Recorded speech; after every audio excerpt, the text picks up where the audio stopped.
Welcome back to the last episode in the series of Roots of Care in the Healthcare for Humans podcast.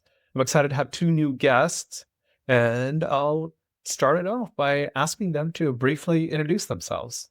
Raj, thank you for having us here. Also, before I introduce myself, I also want to thank Joseph for bringing me here to be in this very important space to talk about things that are important to the Pacific and to our community. My name is Ponipate Rokolekutu.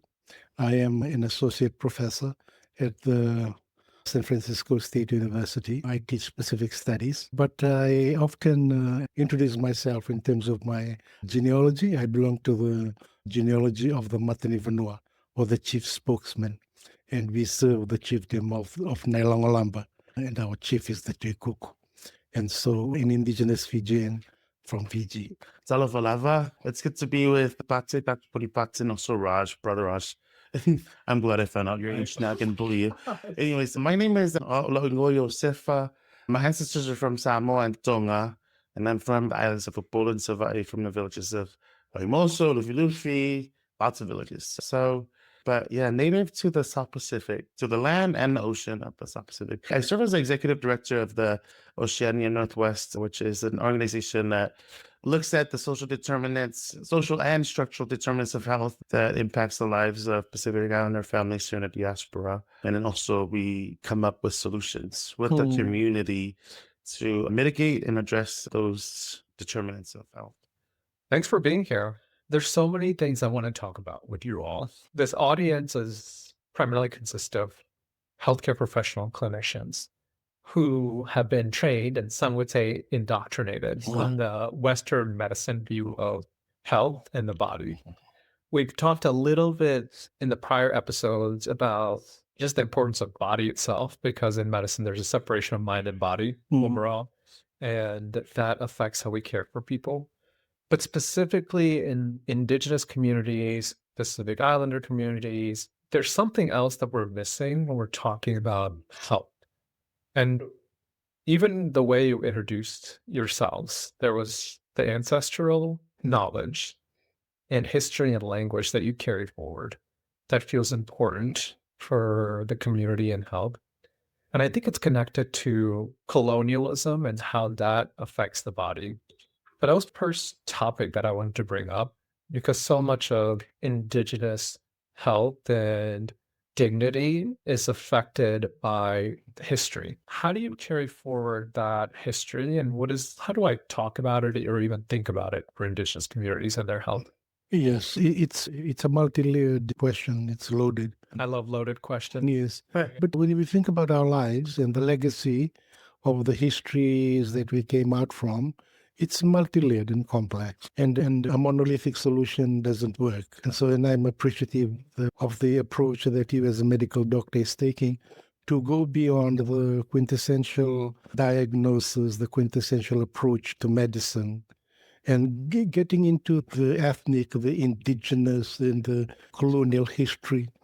And I think colonial history is something that is often under-discussed in medicine. We talk about it in ethnic studies, in a colonial history, when we examine the experiences of people, Pacific Islanders, in the diaspora and in our post-colonial developments. But going back to your question about the body, let me sort of just build the intellectual discussion, not really get into the details of it.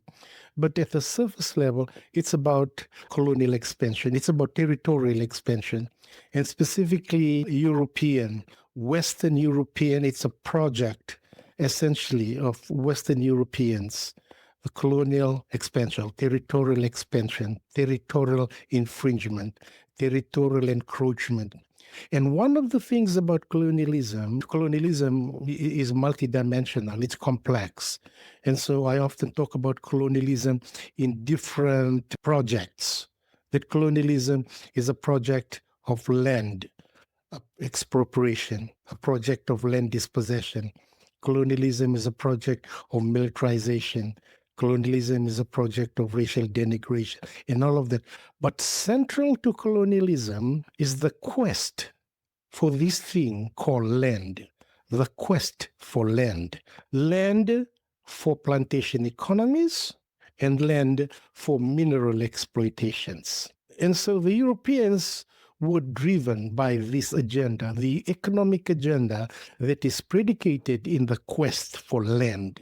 But the problem was that land that they want have custodians, not owners, custodians.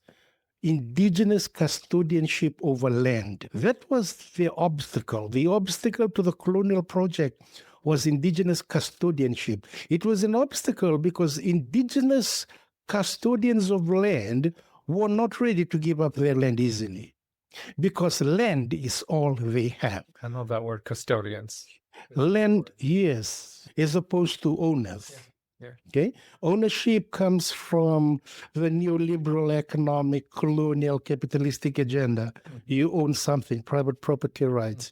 When Samoa and Fiji are not owners but custodians of the land, there's a secret responsibility to land that they were not easy to forfeit.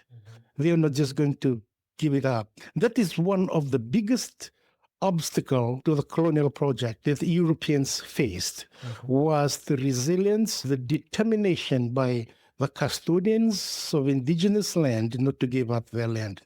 Because land is all they have, but it's not only the only thing that they had. Land encapsulates the very existence of indigenous peoples. Land is identity, land is culture, land is epistemology, or the ways in which knowledge is produced, stored, and disseminated. Land is about relationships. If profit is the center of capitalism, relationship is the currency of indigenous societies. Relationship is the currency of custodianship. It is predicated on relationship, relationships between the living and the dead. That's important. And the relationship between the living and the ecosystem, the ecology, and all of that. And one thing about colonialism is that, in the case of Fiji or Europeans, they were driven by this monolithic idea of land, something to be appropriated, to be owned, to be seized and owned. There's a domination part. It's a dominant relationship. No, there's nothing like that. Because land is seen as a commodity, something to be commodified, something to be owned, something to be exploited for profit, something that is seen as the basis of economic security, of socioeconomic advancement, something that you own essentially for economic security, nothing beyond that. It has to do with capitalism and economic progress. But going back to land, and so when you take it away, when you take away this land, either through seizure, as the case with Australian Aborigines, or land concession, as the case of the Kanaks of New Caledonia, or land distribution is in the case of the Kanaka Maoli, or Native American Indians, just the seizure, just the taking away of land. When you take that away, you take away not just the land, you take away the essence, the sacredness of indigenous bodies. And there's violence. There is multi-layered. The violence is multi-layered. The violence perpetrated against the dispossession of indigenous peoples of their land. And that violence causes all kinds of sickness that is not diagnosed and treated in Western medicine. What's the sickness? When I'm talking with folks on what they're feeling, it's like it's most distrust and feeling unwell, but not directly connected to this, but it feels connected. It's great context, Dr. Ponipate. And that's really at the core of all of our unhealth, because the personhood of Pacifica people is memory of their ancestors, memory of their relationship with the land, memory with the ocean. And so you strip that from a community, and so you're sick in all types of ways, right? Spiritually, physically, mentally. And then this is also generational, because what Dr. Ponipate is talking about started for us in the South Pacific, like in the 1800s, but for other parts of the South Pacific, it was 1600s that disruption came to indigenous people back home. But yeah, so I think oftentimes systems blame individuals, right? And then individuals from our community these internalized blame, and then start blaming themselves and others, right, as the problem, but they don't go to the root, the cause of the unhealth, which we talked about it on the way here with Dr. Ponipate. Our parents do a lot to harm us, right? but they also do a lot to bless us, right? But because of the disruption and colonialism, that harm came many generations ago, and you cannot point to the original harm because you're alive in this time and you're sick at this time. But the original harms caused 200 years ago or 100 years ago, and it's still perpetuating, right? Yeah, and so What does that perpetuation look like? I mean, I think of this might be a narrow perspective, but how your body is adapted and how your body just physiologically feels sicker as the trauma gets, whether it's like because you experience starvation, you're holding on to food in differently than maybe your ancestors did, or behaviorally, your parents experienced trauma. So through behaviors and how they're parenting, perpetuating that and how they're communicating to you.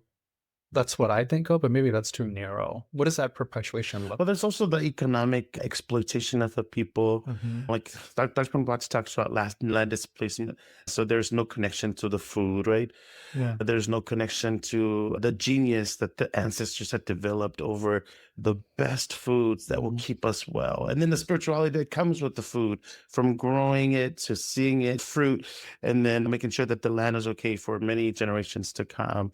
You replace that with this exploitative system. What a safe way. Yeah.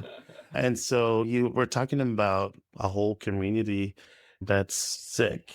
You cannot diagnose an individual with sickness because it's a corporate thing. As long as there's white supremacy, as long as there's capitalism, as long as there's all of those forces that continue to operate and people have amnesia of the reasons, how it was implemented, how it continues to harm indigenous people worldwide. Like, we're never going to get to solutions.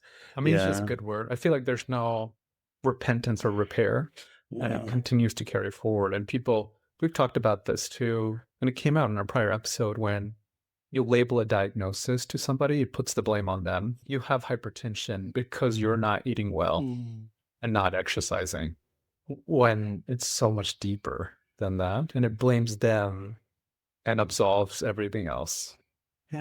Yeah, but I am therefore. I think therefore I am, right? It's very European minded, thinking about what it means to be alive, right? And for us, it's different. Yeah, like we're corporate. We know where we come from. Yeah, you don't know where you come from. That's why you guys are operating as if you're individuals and you're not part of this ecology, this planet Earth. Yeah, and our responsibility to planet Earth. And so, is it Vanua? What am I? Vanua, yes. Yeah, can you talk a little bit about Yes, and so the Vanua is the concept of land in Itauke, in indigenous Fijian context. Vanua is land. In Tonga, it's Fanua. In Samoa, it's Fonua. Fanua. In Tonga, it's Fonua. In Hawaii, it's Aina. Honua. Honua. And Honua. Yeah. what's that? Aina is land in Hawaii. Yeah, it's different. Yeah. Okay. Oh, they also say Honua for land too. Yeah.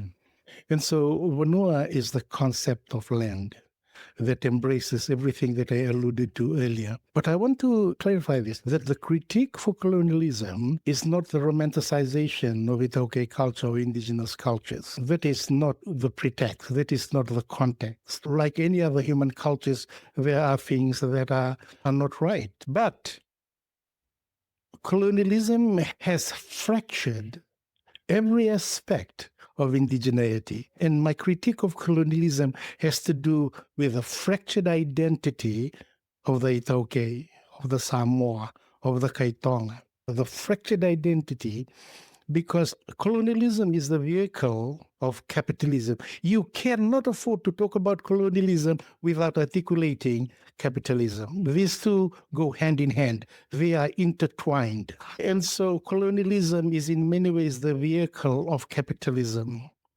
So much so that governments today, states today, whether it's a post-colonial state or the United States of America or the new colonial state, it embraces and entrenches the imperatives of capitalism. This is an economic system that is predicated on the insatiable, systematic exploitation of the Vanua.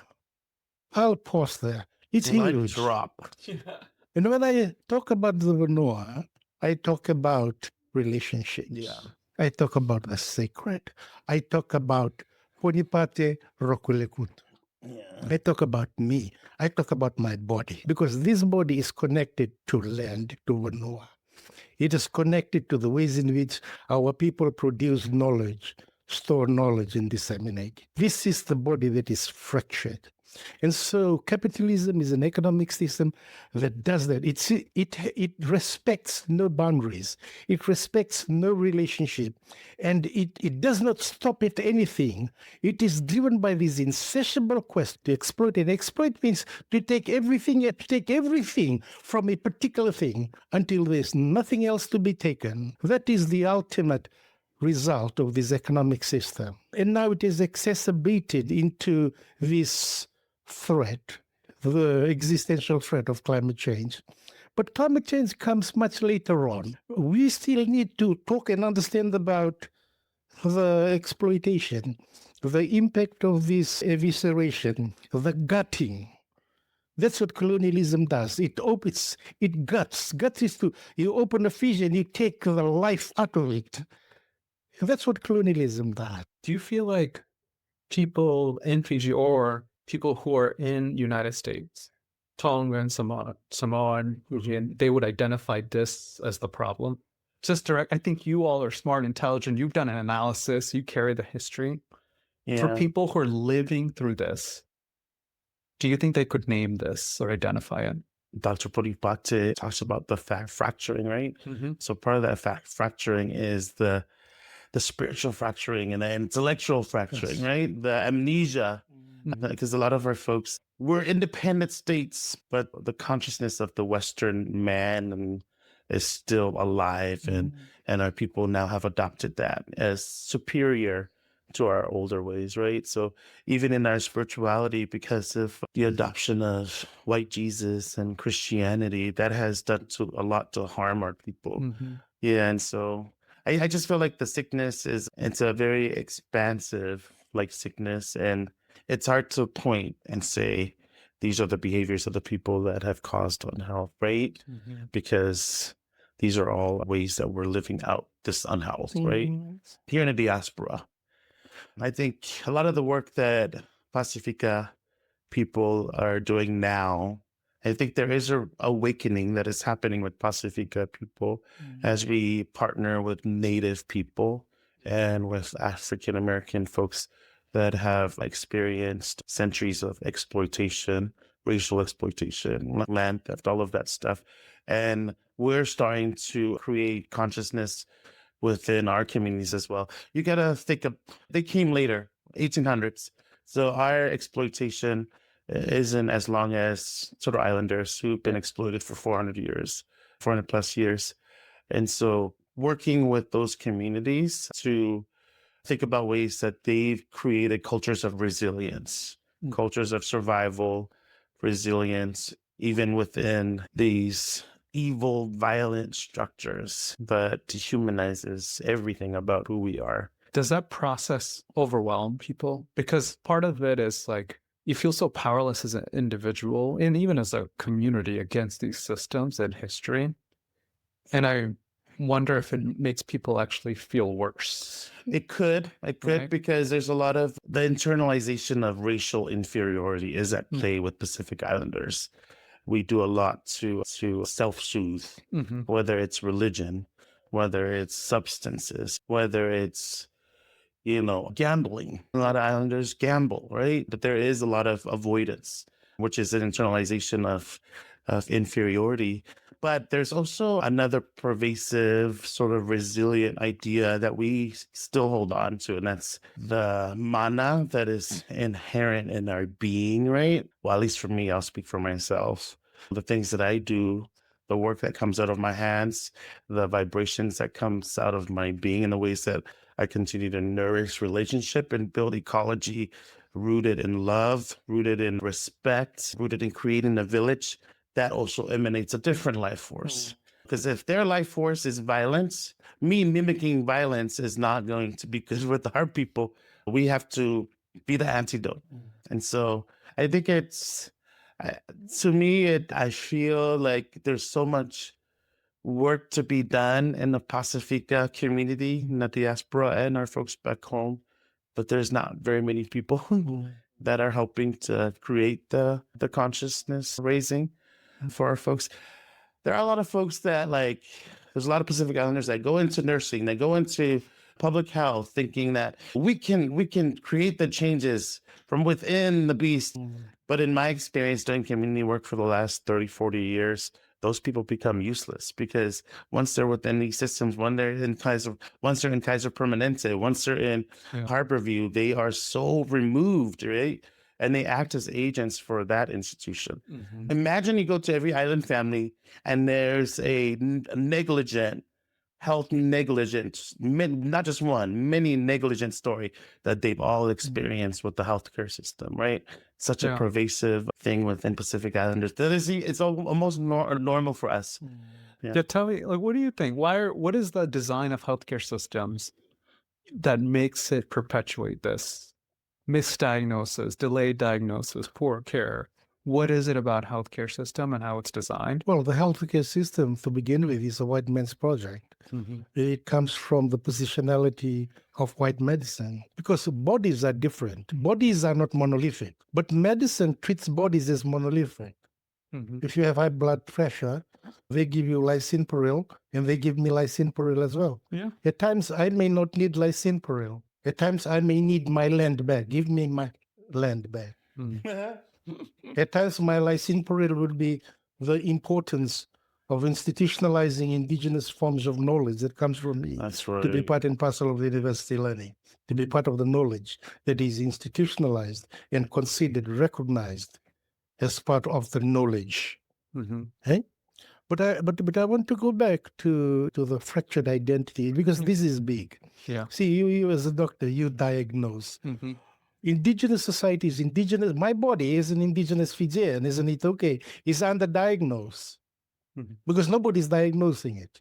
I have to diagnose it myself because I have to go as far as PhD to recognize this, that it's the colonial, that as a post-colonial scholar, that's what I am trained to think and to operate within as a post-colonial scholar. And so this whole entire thing, I agreed to come to it because it's part of the colonial project of healing, of decolonizing the fractured body.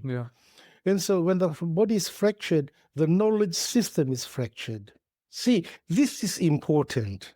The knowledge of indigenous societies, the knowledge of my people.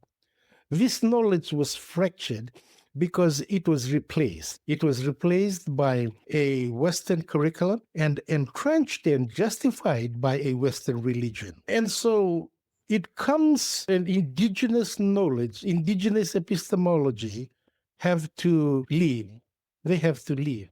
They were marginalized. And after I graduate from primary school, high school, community college, university degree, I came out as a white man in a black body. And you as a doctor, you're confused. You don't know how to diagnose this because my history is different. My body is different. And to go back to answer your question about do people aware of this? No. In Fiji, no. There is yet to be a substantive critical consciousness of colonization in Fiji, for instance. And this is part of the frustration that I face as a post-colonial scholar. Right now, as we speak, 75% of my people in Fiji are living in poverty. 75% of them are living in poverty. And yet the economic development of Fiji, both the post-colonial development and the neo-colonial development, is predicated on only one thing, that is my land, Itauke land. The means of production is my land. You spoke up. What does that mean to you? So I have a young man, 14, that I've been taking care of actually at the house. His family had limited visas, so they had to return back to the country. But went through a surgery, his eye was removed, and His eye was removed. It was itchy one time, and then it was 2 weeks later they had to fly him in to a specialty care here in Harborview and Seattle Hospital, Children's Hospital. Removed his eye, and then the doctors are saying it's some sort of autoimmune, right? But it's funny because as Samoan people, we talked about the reason why this young man had this ailment And for us, it's ancestral. And there are rituals that we do to heal a person. We back home, they still do some of the rituals in some of the villages called fonomaitu. But the medicine actually has to come from the ancestor, a particular ancestor who has the answer. And so they have all types of tapu or strict observances that the villagers will have to observe for like a whole week. And then some rituals that they do overnight to gain the what we call the fofo from that particular ancestor, so that this young person can be healed. But not just this young person, the whole village can receive the healing, right? And so it's a very different way of experiencing health and healing, and also a very different way of not isolating that child into thinking it was his fault, why he lost his eye. But this is really like it takes a whole community to heal him, right? And those rituals, it reinforces that network of care and love that child is going to have, right? Where even if he does have one eye, his spirit is full because that village came and rallied for him. Those are the systems of care and healing that we're talking about. And it's funny because I visited with the doctor last week. And I was asking the doctor, so what do you think is the reason why he lost his eye? And the doctor's like, oh, we really don't know. We think it's an autoimmune response and blah, blah, blah, which is so funny. So I'm like, wait, you mean to tell me you studied 10 years of your life and became a doctor, and that's all you have to say to this indigenous Samoan child who lost his eye? So it goes to show the difference in terms of how we think of healing, right? How white people understand healing and how we as Samoans and as Native Pacific Islanders understand healing. Our healing is attached to family relationships. Our healing is attached to our lands, right? Our healing is attached also to our disposition to continue to speak with our dead ancestors. That the living, might not have the solutions. The solutions has to come from a deeper place. Yeah. And those things, when I did try to tell the doctor, like how we understood the sickness, she laughed. She's like, no, it's not that. Just in one sentence, you dismissed a whole epistemology. Oh, no, it's not that. But I don't know what it is. But I don't know what it is. And can you imagine? I've got a master's in public administration. I speak your language. I've studied your ways, and you're dismissing me. Imagine the grandmother that doesn't speak English, that doesn't have the means that I have intellectually, economically, and linguistically, how displaced she feels when she interacts with this doctor. And this doctor doesn't think she's doing any harm. And that to me, is glaring about the problem with Western medicine. And I feel like that was such a good example because, one, it pointed to what a different system could look like, meaning acknowledging healing that takes place in families and communities rather than blaming or isolating individuals. This is your fault. And the community needs to heal. People don't acknowledge that, right? A young youth in your community was affected, who is potentially the future of the community, right? Just like others. And what does it mean to make sense of that, create meaning, and heal from it together? And I think that that's lost a bit. The second piece that you brought out was also important on people, as you're talking about an elder not having the same language, the words to communicate, and that's his mother. His mother is a 65-year-old Samoan woman, fully indigenous. She didn't speak a lick of English. And I asked her, what do you do back home? She says, I am a taulāsea, which in our language is an indigenous doctor. Oh, wow. Yeah. So you're talking about doctors and this indigenous doctor that's in the room who is getting dismissed, not even heard for what may be her thoughts about what's happening with her child. And so I think you're right. And the assumption that the way of knowing, epistemology, as we say, that we have is correct and complete. Yes. Even when we say, I don't know, there's no space for, we don't know the answer. Perhaps you hold it. See, here's the thing. White people, your life ends when you die physically. Yeah. For Pacific Islanders, you live on with the land. You live on with the land. But I want to go back to the post-colonial. Yeah. See, the post-colonial space is often celebrated as the empowering space. Yeah. Every year we celebrate Samoan independence, Fiji independence. Yeah. Okay, but this post-colonial space, a space that emerges as a result of colonization, is underdiagnosed because this is a space where indigeneity is displaced and marginalized, where you are ushered into a new economic and political system, but you are not empowered in it. You are not empowered economically in this new space, and you have forfeited, you have lost your sense of authentic indigeneity. It's been marginalized, it's been erased. And this new body without indigeneity has been ushered into this new democratic, capitalistic space, disempowered. And so it is in this space that all kinds of sickness affects this body.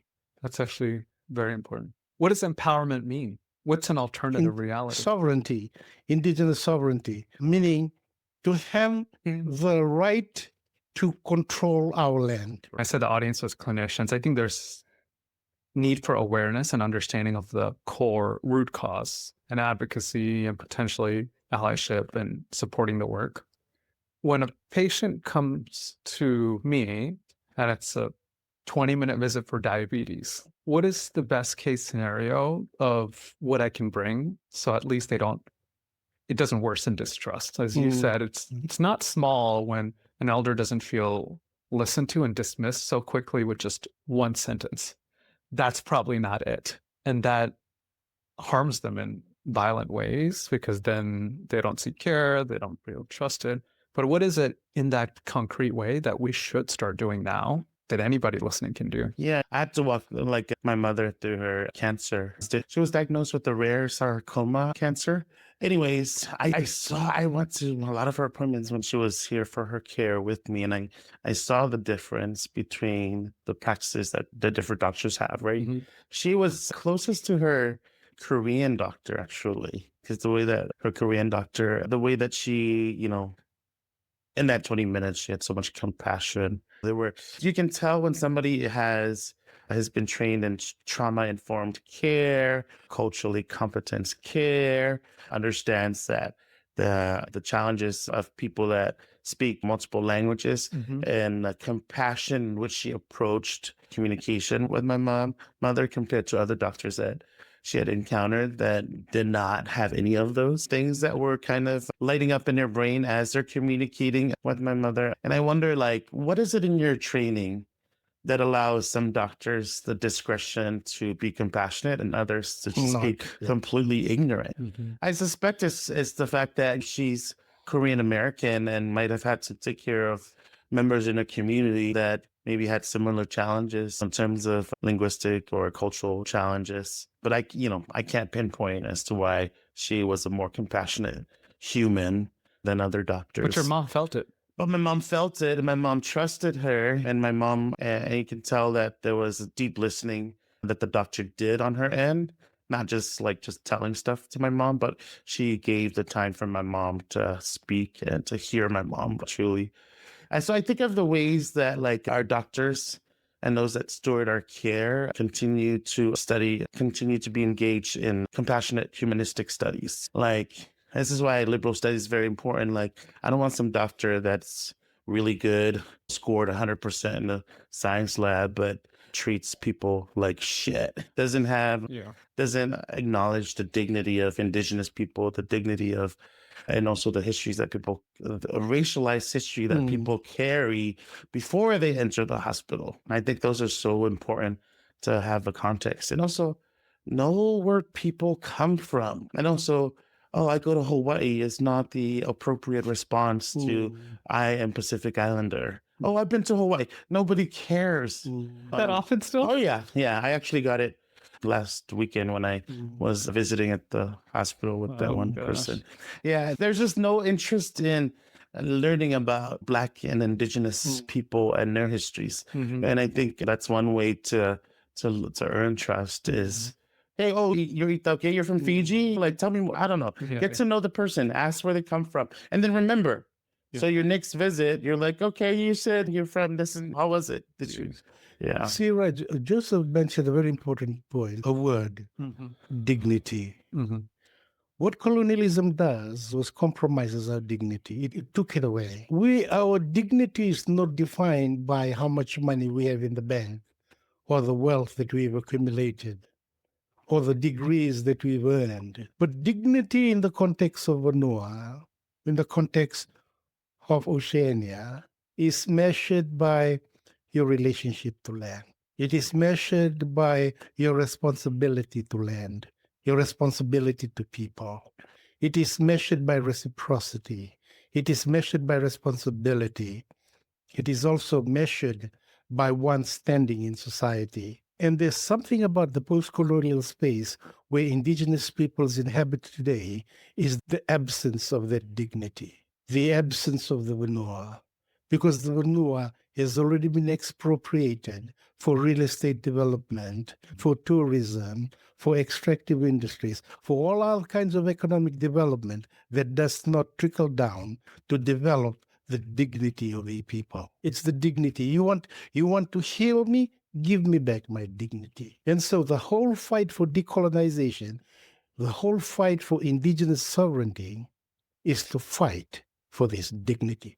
Dignity is relationships. Dignity is to know where you come from.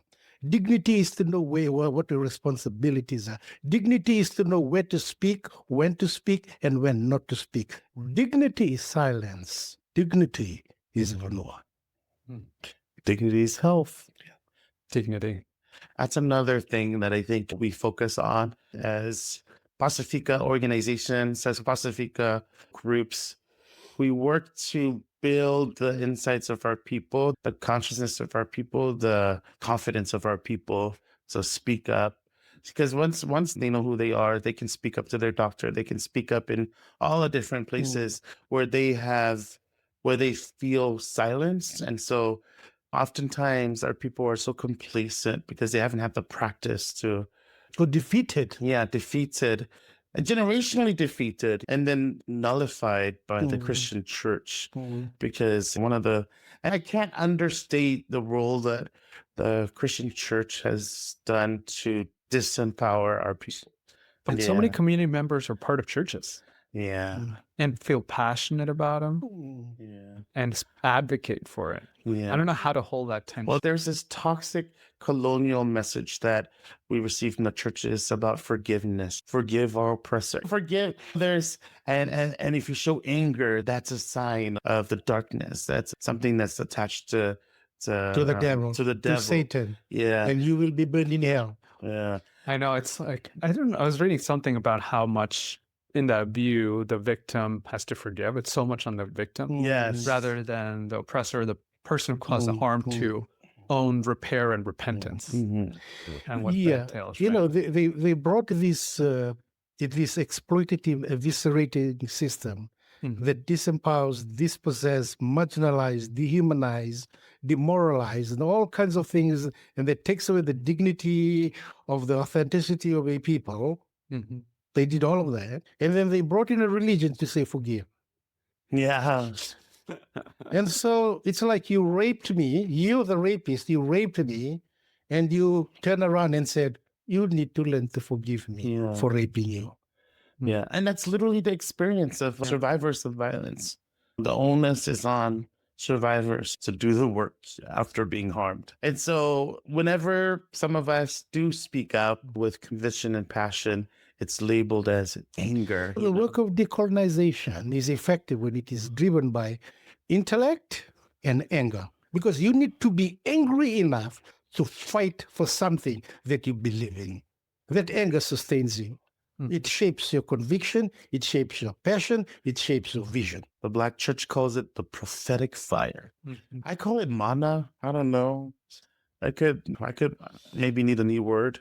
We've struggled with this, and now we have another brilliant person here. How do you talk about exercise and nutrition to people? Yeah, to begin with, how can we talk about nutrition when our best land are taken for commercial agriculture? How can we talk about nutrition when we are not given the opportunity to participate effectively in economic production, in an agricultural economy? See, nutrition is something that the wealthy can afford to talk about and live it. Nutrition, you cannot think about nutrition if you're living from paycheck to paycheck. You cannot think about nutrition if you're receiving a low wage. You cannot think about nutrition if you're living below poverty line because you're just trying to survive. Nutrition is the language of the wealthy. Because there's no choice. No, there's no choice. They have a choice. It's elegant and affluent to live nutritiously, to buy organic things. It's a style that is associated with affluence. So don't talk about nutrition to those who are marginalized, dispossessed, dehumanized, excluded, and eviscerated. Don't talk about nutrition to them. I think about food deserts and I think about our food sources being depleted and our spirituality to food. Pacific Islanders constantly experience food deserts because none of the food that we're meant to eat we can access. Not to mention indigenous people here on these lands, Coast Salish people. Coast Salish people are very similar to islanders in that they are a root-based society. A lot of them were sustained by roots, but those are not, they're not profitable, right? Give us or to produce the foods that indigenous people need to stay healthy in their bodies.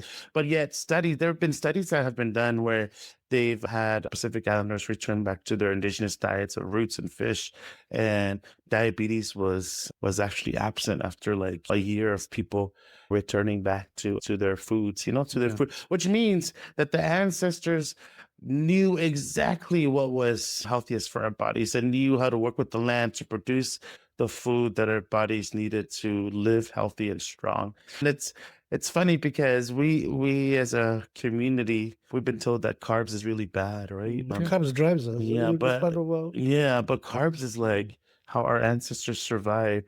It's the other stuff that was introduced, the white stuff, the white sugar, the white flour, the white rice. That causes the sickness. And then the canned meats and all of the other stuff that makes us sick. But because the Pacific has been militarized, a lot of islands depend on canned meats and imported chicken, lamb, all of that. Our food sources, we're not close to our food sources. And not just us, it's all indigenous people. I was going to, Joseph, I was going to draw example of Bikini, the militarization in Bikini that occurred between 1947 to 1978. The United States tested 67 nuclear bombs in Bikini, in the Marshall Islands. Now, in this place, Bikini, after they have contaminated it, they replaced the people of Bikini to Kili. Kili is an uninhabited island. It was uninhabited for a reason, because it was a non-survival island. You cannot survive there. And so they took this group of people, Bikini, they put them there because it says no lagoon. See, lagoon is a food source. Lagoon. There's no lagoon there. Therefore, they cannot access fish. And in this ocean, you need a special skill. You cannot fish in the ocean. And the islands have poor coconut trees. And you know what they did? They imported them quarter legs. They call it quarter legs, chicken from the United States. And that was the start of a generation of diabetes. So you talk about nutrition. I mean, for whites to turn to Pacific Islanders and say, you guys are dying because of poor diet. Anyway, I'll stop. What you didn't talk about the second part, exercise. What does that mean? Exercise? Again, exercise is the work of those who have flexible hours. In this country, we work. There's no time to exercise. Yeah, we're talking about like the economic means of a people. And you look at native people, native indigenous people here and native Pacific Islanders are economically the most disenfranchised group in the U.S. We don't have the means to actualize fully what health can look like for our communities. Yeah, some of us are winning in capitalism, the rock. Some of us, very few of us are winning, right? And also this infatuation with the NFL, especially with Samoans, right? We have to get one of our boys, because we're going to be rich and our family's going to be lifted out of poverty, right?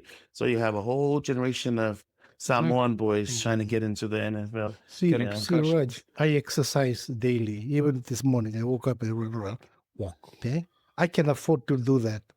I'm a professor.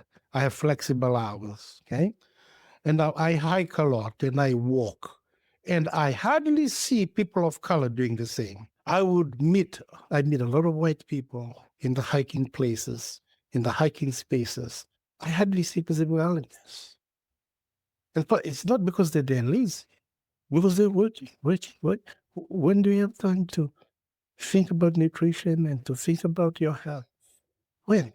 Even in an industrialized country like the United States and in a post-colonial space where you are forced to live mediocre, economic lives that are mediocre. Yeah, I'm asking this question because I think it's important to bring up because people end up blaming the community or the people. And not the economic system. Not the history. You have diabetes because you're eating not great and not exercising. So this is what I'm going to tell you as a doctor: eat better and exercise. Yes. Or else you'll keep getting sicker. And I think that makes people feel so much worse. Yeah, there's a lot of shame. And there's a lot of blame on the victims of capitalism. But at the core of it, there's economic displacement. And the people aren't able to be well. Like I can't afford to, even me as a person of educational means, I don't have the economic means to continue to take care of my family. And I would consider myself a very privileged one in my community. So I can't even imagine others that are not as they don't have the gift of education. They don't have the opportunities that I've had to really try to pull up my network up.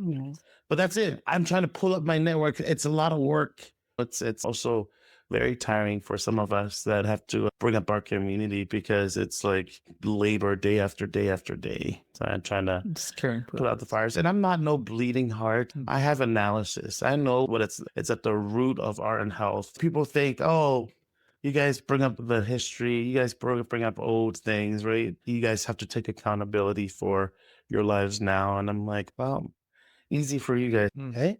Because I live a healthy life, right? I exercise because I know it's the right thing. I eat food that is good for my body. I eat fish and I eat ndalo. Those are nutritional food for me, for my body.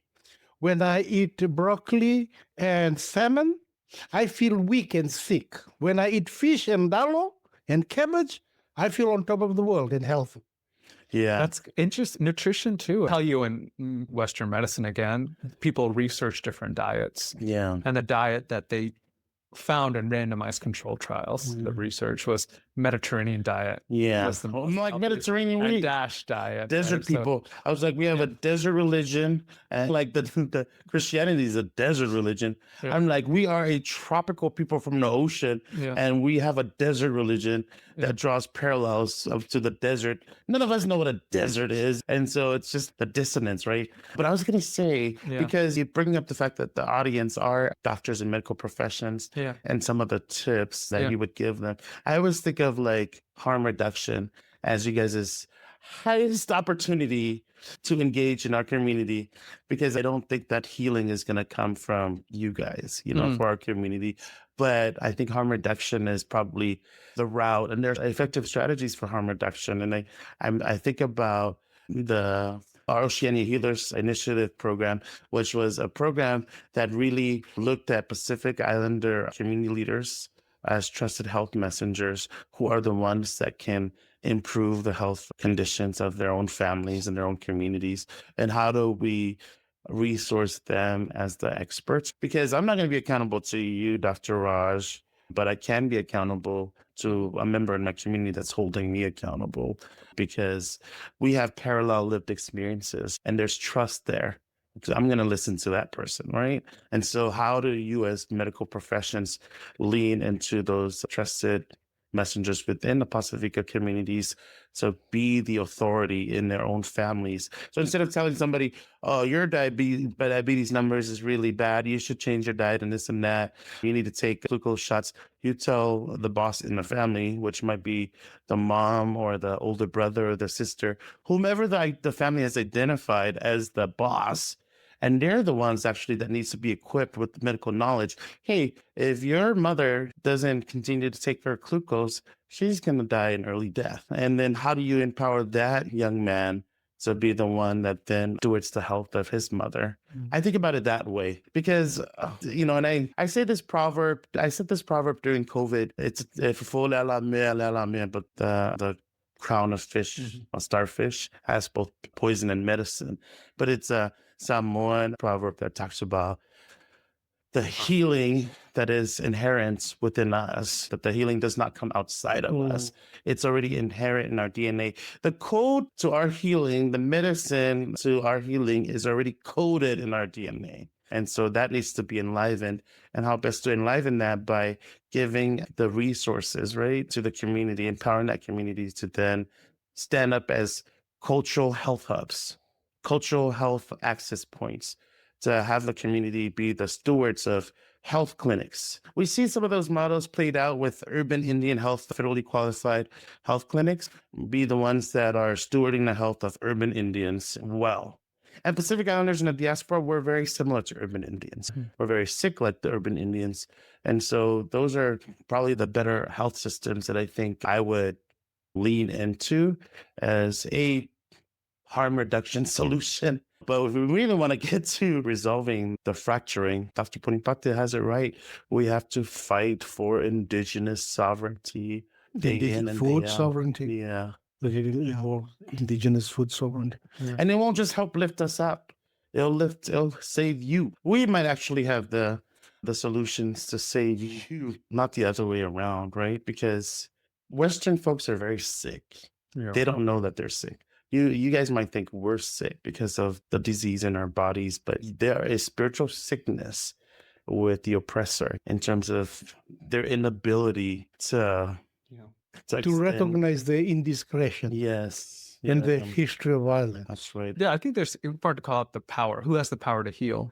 Yeah. And there's a sense of I and the doctor in the Western medicine hold the power to heal you versus, I think that proverb you said, of getting out of the way to and they need to study their level of dehumanization. Every doctor needs to study how the humanization that took centuries to happen within their racial community, how they are actively living that out. Because if we've been told that we are inferior for hundreds of years, you have been told that you are superior for hundreds of years. You are dehumanized as well. Yeah. So it goes both ways. Yeah. Yeah. That was wonderful. Anything else? Any key takeaway points that you feel like is worth repeating just one last time? I think for me, when I think about colonialism and the fracturedness that it has inflicted in indigenous societies, modern medicine is not the solution. That fracturedness has to be addressed in multiple ways and not just medicine alone.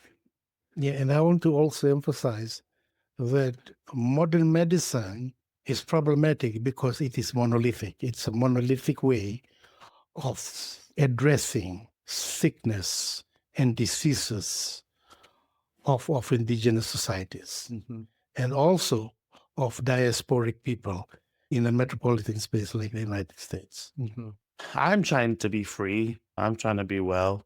And so as much as I have an analysis and a consciousness about what it means to be well and free, I'm also on that journey. I'm not there. I also don't know what true liberation should feel like. So there's a lot of things that I think I do that harms me as well. My internalization of whatever inferiority. So it's been a tough process because I've had to live it personally, fight death, fight apathy, fight this paralysis that we have around our mental and physical health. And so I've been on my journeys. But I think in seeing the strength and power of our people, also the power of my mother, she went through this cancer thing and encountered death. That freed me up a little bit more to do this work with a little less reservation, a little bit less fear, and a lot more courage. Yeah. Pacific Islander people are very courageous people because they live in a world that alienates them. Yeah. See, Raj, you did ask us about medicine. What has medicine done for us? Yeah. Okay. Medicine has deteriorated health in many ways.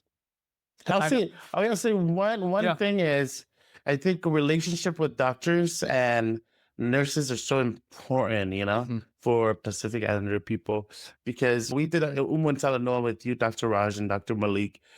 And we open up this space for courageous talk, for people to talk about their health journeys.